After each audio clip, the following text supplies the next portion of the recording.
السلام عليكم ورحمة الله وبركاته. ازيكم يا حبايبي؟ عاملين ايه؟ يا رب تكونوا بخير. انا النهاردة بقى مش طبخة ولا عاملة أي حاجة في الحر الصعب دون. انا هعمل رز ولبن كده، رز ولبن بالقشطة، وده هنتغدى بيه النهاردة. بس بعد ما يخلص هحطه كده في التلاجة ناكله سقعان. ومش طبخة في الحر ده بصراحة. 3 كوبايات رز اهو، كوباية سكر، وكيسين لبن، وعلبة قشطة. تمام. ونسمي بسم الله. وغسلنا الرز اهو، هنسلقه يا دوبك هي سلقه واحده بس. تمام. حط كوبايه السكر عليه،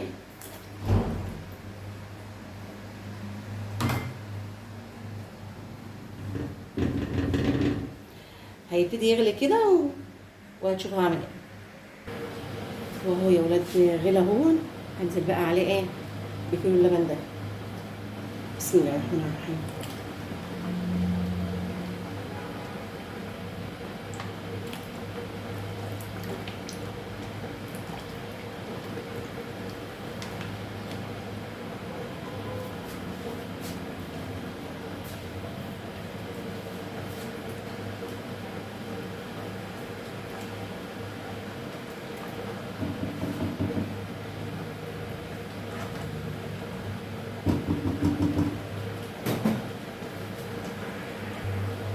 طبعا عندي الحله بس صغيره فعملته على حلتين، وهنزل برضو الكيلو التاني كده على الحله التانيه. بسم الله الرحمن الرحيم.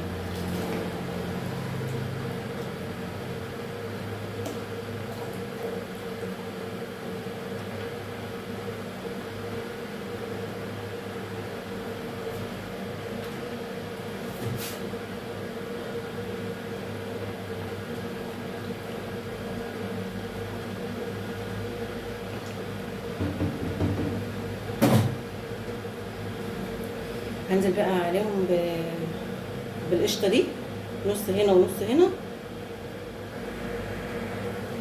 التكايه بقى بتاعت الرز واللبن بتاعي انا، يعني ايه، طرف المعلقه كده اهو، اهي قرفه.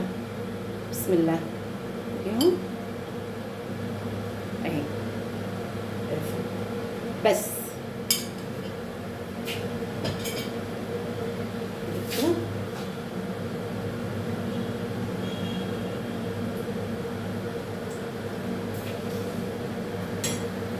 وهنسمي بسم الله برضو، هنحط من نص القشطه هنا. بسم الله الرحمن الرحيم.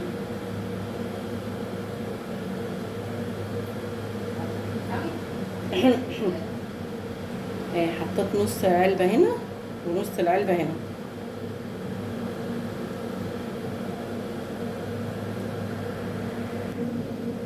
بيغلي هو مع السكر مع معلقه القرفه مع معلقه القشطه،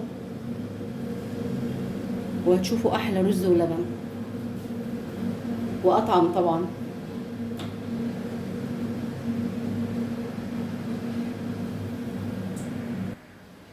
وعشان يدي بس القوام اللي هو المتماسك ده، حطيت معلقتين لبن بودرة ومعلقتين نشا. تمام. هدوبهم بس في معلقتين ميه كده وانزل عليهم. واهو يا حبيبي كده كده قرب يخلص خلاص اهو، كده خلص.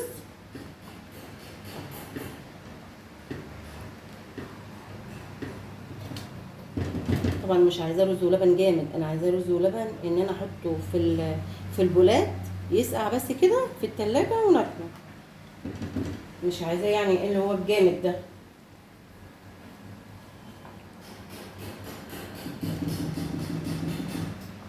كده خلاص. اهو يا حبايبي غرفته اهو. هنحطه بقى في التلاجة كده وناكله لما يبقى ساقع.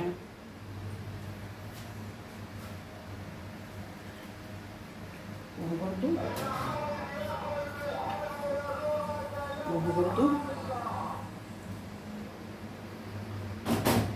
والحلة دي غرفتها تتحط في التلاجة، والحلة التانية لما تبرد برضو هحطها في التلاجة.